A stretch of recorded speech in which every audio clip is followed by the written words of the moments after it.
Hello friends, আমি আছি শাওন, আমার সাথে আছে সাদিক ভাই। এটা বৃষ্টির কয়েকদিন আগের ভিডিও, যখন বৃষ্টি শুরু হয়েছিল। তো এই টাইমে দুই ভাই বের হয়েছি গরুর ঘাস কাটার জন্য।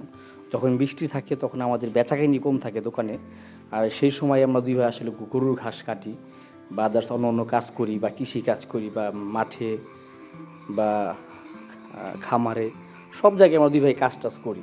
তো মার্শাল্লাহ কাজ করতে ভালো লাগে, কৃষি কাজ করি, শরীরে ভালো থাকে, মনও ভালো লাগে। তো এর মধ্যে দেখি যে সাপের খোলস বা সাপের সলম, যেটা আমরা সাধারণত বলি, এটা গুক্কু সাপের সলম। তো ঘাস ক্ষেতের মধ্যে আসে সাপ টাপ বা পোকা টাকা অনেক কিছুই থাকে। তার পরবর্তীতে এগুলো দেখে আসলে ঘাস কাটতে হয়।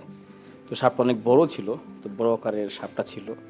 তো কথাবার্তা বলছি ভাইয়ের সাথে, তো মাশাল্লাহ ভালোই লাগতেছে, দুই ভাই কথাবার্তা বলতেছি। তো কয়েকদিন ভিডিও দিতে পারি নাই, প্রচণ্ড পরিমাণে অসুস্থ ছিলাম, বৃষ্টির মধ্যে ঘাস কাটার পরে জ্বর আসছিল। তো আজকে মূলত বয়সটা দিয়ে তারপরে ভিডিওটা ছাড়তেছি। তো আমি ঘাস কাটতেছি, ভাই কথাবার্তা বলতেছে, এর মধ্যে ঘাস উঠে নিতেছি আমাদের ওই পাশে। ঘাসে বোঝা মোটামুটি ভালোই দূরত্বের মধ্যে মাঝে নিতে হয়। তো অনেক কথাবার্তা বলি দুই ভাই বা কাজ টাজ করি।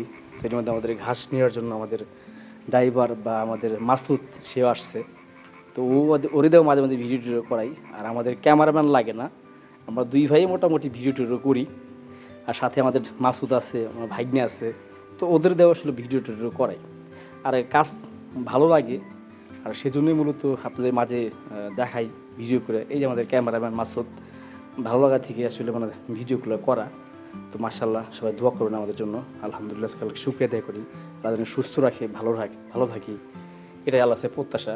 তো কয়েকদিন অসুস্থ ছিলাম, অনেক কষ্টে কষ্টে কয়েকটা দিন মানে পাড়ি দিছি। তারপরেও মাশাল্লাহ সুস্থ হয়েছি। তো সেই জন্যই ভাই ভিডিও দিতেছি আপনাদের মাঝে। তো যে গাড়ি মোটামুটি লোড হয়ে গেছে, তো এটা শেষ করে আবার আসছি কলা বাগানে। তো আমাদের কলার এখন লাস্টটা প্রক্রিয়া, যখনই বৃষ্টি থাকে তখনই দুই ভাই মানে বের হয়ে যাই, মানে কাজের উদ্দেশ্যে, মানে সময়টা নষ্ট করি না। তো এর মধ্যে কলা গাছের লাস্ট একটা প্রক্রিয়া, মানে খোটাগুলা দিতেছি। কলা মাসাল্লাহ খুব ভালো হয়েছে। কলা এখন এই প্রক্রিয়াটাই শেষ, এখন বিক্রি করব। কলাটা আরও বড় হইব, কিন্তু তারপরে ব্যাপারের আগেই ওনারা কলা বাগানে খোঁজ খবর নেয়, মানে কলা কোন কেমন হয়েছে বা কী বিষয়ে আসায় বা দামাদামি হবে। ভাই কলাগুলা গুনতেছে কত ছড়ি আছে বা কতগুলা ফানা পরিপূর্ণ হয়েছে বা কী বিষয়ে আসায়, কোন গাছটা মানে হেইলে গেছে বা ঝুঁকে গেছে বা কোন কলা গাছটা মানে ভেঙে যেতে পারে। তো এই ধরনের মানে যে সিচুয়েশন আছে। তো এর মধ্যে ভাই আবার কলা গাছে সার প্রয়োগ করতেছে, কিছু সারের নাজাই আছে বা এই সারটা দিলে ভালো হইব। তো সেজন্য ভাই মাইটা, তা ভিটামিন, আর হচ্ছে এটা মনে হয় যে আপনার কী যেন সার, সঠিক আমি এত কিছু জানি না, কিন্তু আমার ভাই হচ্ছে কৃষক মূলত, ওই সবই জানে কখন কোন ক্ষেত্রে কী ধরনের সারটা দিতে হয়। আর টুকটাক আমিও শিখতেছি ভাইয়ের সাথে।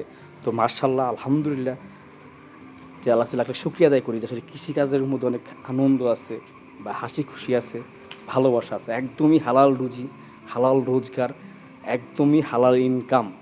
এইখানে আসলে ঘাম জড়ানো মানে পয়সা। তো এর মধ্যে আবার আসছে ভাই ধান খেতে, মানে যে ঈদের জন্য ওই সার, তারপর বিষ বা ঘাস মারা বিষ। এখন দিন দিন আসলে কৃষিকাজটা দিন দিন মানে আইগে যাইতেছে, সব জায়গায় আসলে সার বিষ কখন কখন যেগুলো প্রয়োজন সেগুলো আসলে ভাই দেয়। সারটা ভাই মানে বেশি প্রয়োগ করে, আমি তেমন পারি না, কিন্তু আস্তে আস্তে চেষ্টা করতে শেখার জন্য। তো অনেক সময় আমাদের ভিডিও আপনাদের মাঝে দেই, আপনারা দেখেন বা শেয়ার করেন, তো মার্শাল্লাহ ভালো লাগে। আর ভালো লাগার থেকে আসলে মূলত ভিডিও করা। তো আলহামদুলিল্লাহ সবাই আমাদের জন্য দোয়া করবেন। দুই ভাই, আমার বড় ভাই, তো সবাই মোটামুটি ফ্যামিলির সাপোর্ট, তো সবাই মোটামুটি মানে মিলেই আসলে কৃষিকাজটা করতেছি। তো আলহামদুলিল্লাহ সবাই ভালো থাকবেন ইনশাল্লাহ।